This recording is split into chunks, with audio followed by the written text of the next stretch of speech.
This is a reading from the book of Sirach, chapter 6, verse 14 and on. Faithful friends are a sturdy shelter. Whoever finds one has found a treasure. Faithful friends are beyond price. No amount can balance their worth. Faithful friends are life-saving medicine, and those who fear the Lord will find them. Those who fear the Lord direct their friendship aright. For as they are, so are their neighbors also. Faithful friends have made my walk with God, even like secular self-improvement before I was really into my faith, so much easier. Finding friends who care about me, finding good friends, like surrounding myself with a brotherhood, completely transformed my life. I feel like I can speak on this more now too, because I'm a junior in college, so this year, I'm home now for winter break, but this year I'm going abroad for the whole year. So like in October, November, I was away in a different land with no new people, and I left all the wonderful friends I'd made at college, and I felt so alone, so different, and it was so much, I don't know, just less joy, and less people pushing me to be great. So real quick, what are these faithful friends? How would we describe a good friend? I believe it's Aristotle. Someone told me this. I didn't read it because I'm not as smart as I may look. But I think it was Aristotle said there's 3 classes of friends. Friends of pleasure, so your drinking buddies. Friends of convenience, so the people who live on your dorm. And friends of virtue, people who are similar to you, also striving after the similar virtues, or striving for similar virtues. So I just want to break this down real quick because I think this is very important. And one thing I've kind of like, I don't know, I feel like most people just gravitate towards the people who are closest to them, which I mean makes sense. It's easy, it's there, it's convenient. When I got to college, I saw, again, my school undergrad, 800 kids in a year, kind of small, but 800 kids, like 400 dudes. A high percentage of the dudes end up at the end being, their friend group is the people they lived with freshman year. Now, yes, there's like the value of experience and growing with people, yada yada. If you spend 4 years with someone, you're kind of bound to be friends. But I always found it kind of odd how people, literally the first like 5 guys they met in their orientation group, they become and stay friends with through the end. Like, are those really the best friends for you, or are they just the people you found the most convenient? And I find this, I don't know, it just feels kind of, and again, it's not as if someone who isn't a phenomenal friend or a friend of virtue, you kick them out of your life, but it's more so prioritizing and trying to really build up these faithful friends, these virtuous, God-fearing friends around you. But I don't know, I just always find it kind of ironic how people settle. I think that's the right word, settle for the friends of convenience, the people who live next door, the people in their orientation group, stuff like that, where it takes more effort. And there's a sense of a loneliness, of a lonely period. I believe Chris Williamson, the podcaster, talks about this, of going from where you are to where you want to go. When you're kind of changing that person, but you're not yet who you want to be, you don't really fit in with your old friends, but you're also not ready for these, like, I don't know, virtue-seeking friends. So you're kind of at odds. So there's, in a sense, whenever you're trying to find new friends, it's very difficult to, like, stay with a friend group and find new friends. There's kind of a period of isolation, which is natural here.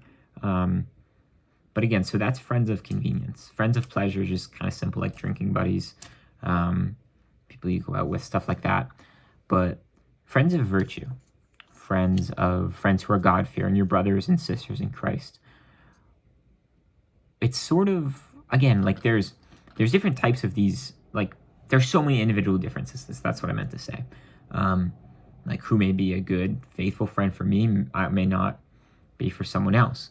However, I think it's very important when looking for friends, for people who build you up and who can call you out. Having friends who call you out on your bullshit, who call you out on your mistakes, can definitely hurt. It can definitely suck, but it's humbling. You're getting called out, but it's such, in the end, it's a really good feeling when a friend sits you down and says, hey bro, like, you're doing this is terrible, like, why are you doing this? If you've never had that experience in your life, well, hopefully you find some better friends eventually, but getting called out, like, it's such a brutal experience, but it's out of love, like, knowing you're getting called out, not from someone who's like, hey bro, like, you're not drinking as much, but someone who's like, hey, like, why were you on your phone this much today, or why haven't you been texting, or why didn't you talk to that girl when you said you can, like, that was a bitch move. having people who call you out like that, or who are constantly pushing you to be great, or having friends who are calling you to pray with them or calling you to work out with them, it just makes life better. I don't know. To be honest, I've had like good friends in my circle for the past 4 years, and it just makes improving so much easier. You don't feel weird. You don't feel like you're going against culture, or you're going against your friends, or you're doing something wrong.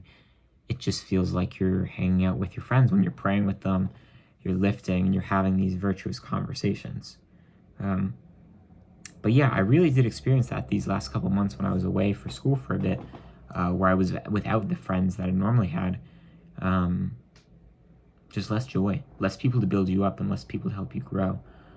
So it's such a wonderful thing and a wonderful gift to have these faithful friends. And once you have one, you're like, wow, like I could call this person up at 3 a.m. and I would feel so comfortable with that. I could call them up at 3 a.m. crying.